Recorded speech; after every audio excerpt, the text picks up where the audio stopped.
มาแอบเลยใส่โลนั่นนะ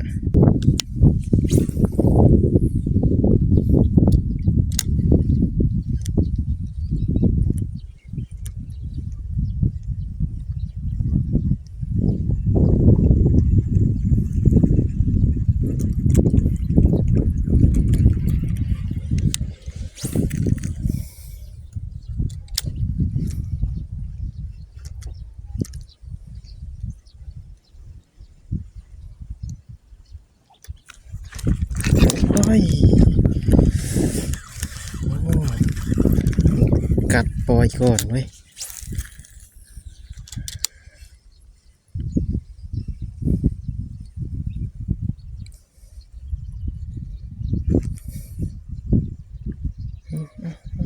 มาสวมมันถือ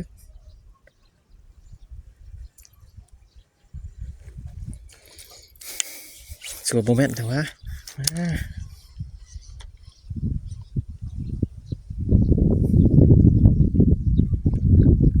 สวมมันถือ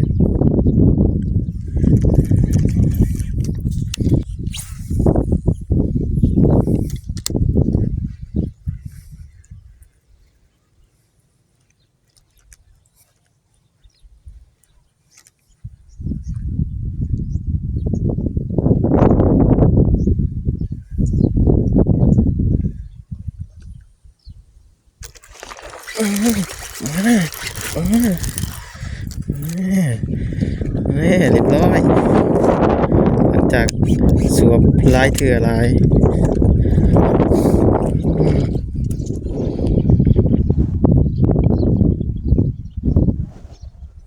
เรียบร้อยหลังจากสวม4 หาเถื่อมันติดจากเถื่อสุดท้ายเรียบร้อย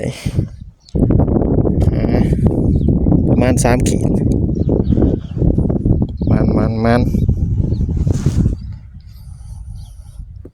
มันอยู่มื้อนี้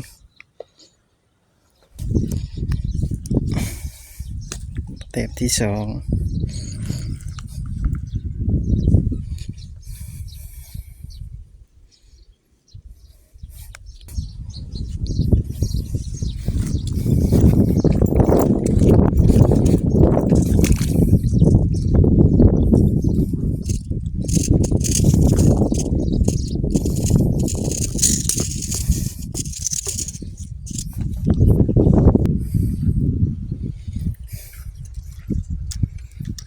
แต้มที่3สิมาบ่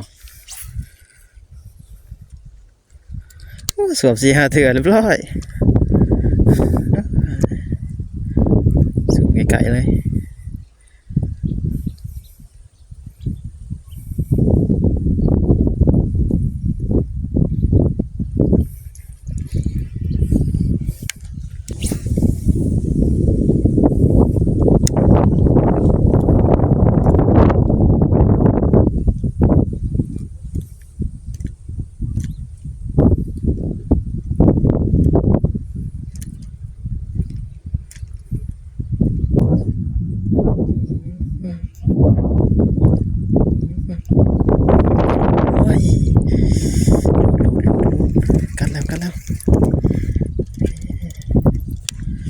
กัดแล้วรูดกัดบ่ถือ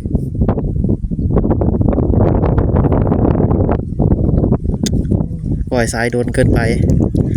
รูด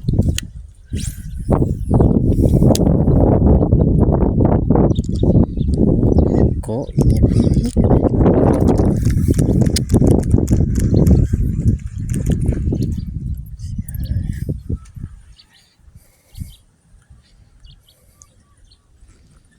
บางทีเสียดายดิปล่อยสายโดนเกินไปนะ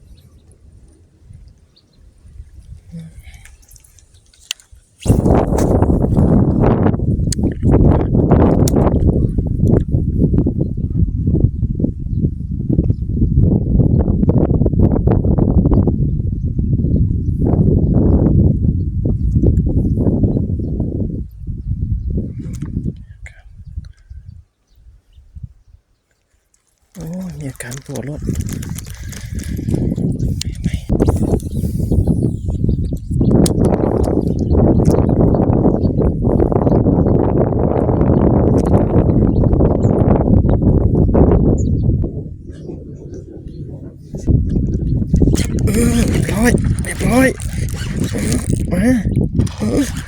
แอบเลยเดี๋ยวมาโอ้เสียว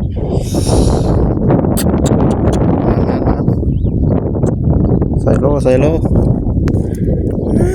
หลังจากกัดหลายเถื่ออะไรเย็นๆเลยเรียบร้อยใส่โลนะ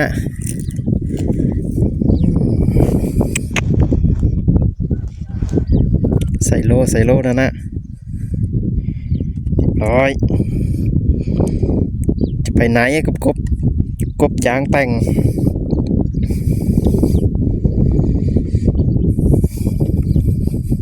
กบแต่งเรียบร้อยเจอใส่โลปลายหูจัง